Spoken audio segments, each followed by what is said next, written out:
It's the 4th week of the Avonmore Follow Fitness campaign, and we're here at Wheelworks in Lucan. My name's Ryan Bailey and we're going to get kitted out by Rob today.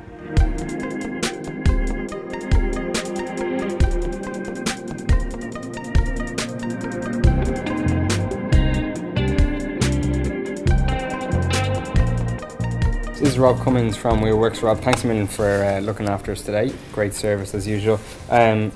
We're going to run through the kit, I suppose, and just give the general triathlete maybe an idea, or if you're doing a first time triathlon, an idea of why you've kind of given us certain pieces of kit. So we maybe start with the bike itself, because obviously that's the main bit of kit that everyone kind of looks to.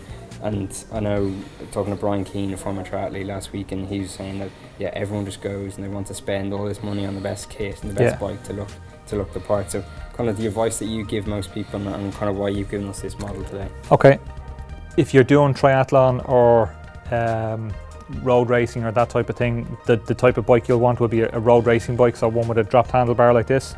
This is a mid-range bike, so when people are coming in and they want to start off, we don't necessarily put them straight onto a €2,000 bike. We'll try and put them onto something that's reasonable. So a bike like that will sell for about €700. It's a nice light aluminium frame, it's a carbon fibre fork, and it's a really wide range of gears. As for the gear that we include on the bike, so we have a saddlebag on there with a spare tube, tyre levers, mini tool, and we have a mini pump on the bike, and that's in case you get a puncture. We have a couple of water bottles and holders on the frame for your long days when we finally have a bit of nice sun this time of year. You're not going to get too far without some water. And we've got clipless pedals.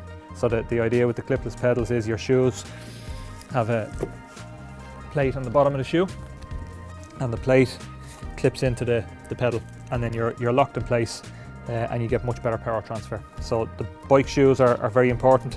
They tend to make people nervous initially because they don't like the idea of being locked in, but it's actually much safer to be locked in and clipped in. It's easy to clip in and out, as you saw when we were doing the fitting.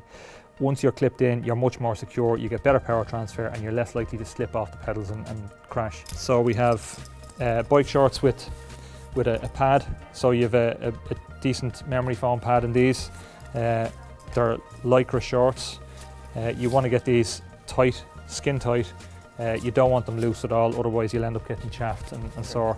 And the idea with having a pad in the short is you don't want a big, soft, squashy saddle for a long training ride, because you'll just end up moving around so much you'll get chaffed. So you want a nice firm saddle, and you get the extra padding in the shorts. The combination of the two gives you enough comfort without the chaffing. Your bike helmet then is the most important piece of kit. A decent helmet will protect you obviously in event of a crash, but you've got tons of ventilation with that, so that's a fairly high-end helmet. It's reinforced inside as well as outside, nice and light and nice and cool on a hot day.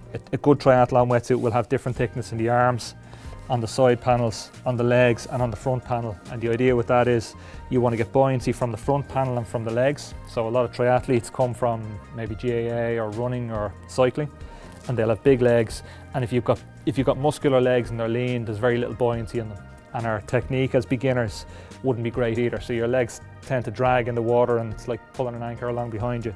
And then you've got really thin panels on the shoulders and on the side and on the arms, so there's no restriction. So when you're reaching to take a stroke, you're not fighting against a big, thick, heavy wetsuit, and it's not going to chaff you either. So nice and light on the top and lots of buoyancy on the bottom. So that covers your training gear to get you out on the bike and get you in the water, and then to go running, it's just the t-shirt you're wearing, a pair of runners and a pair of shorts, so that's fairly straightforward. That's it. It's just down to getting the training done now. That's the hard part. Thanks for being here, Rob.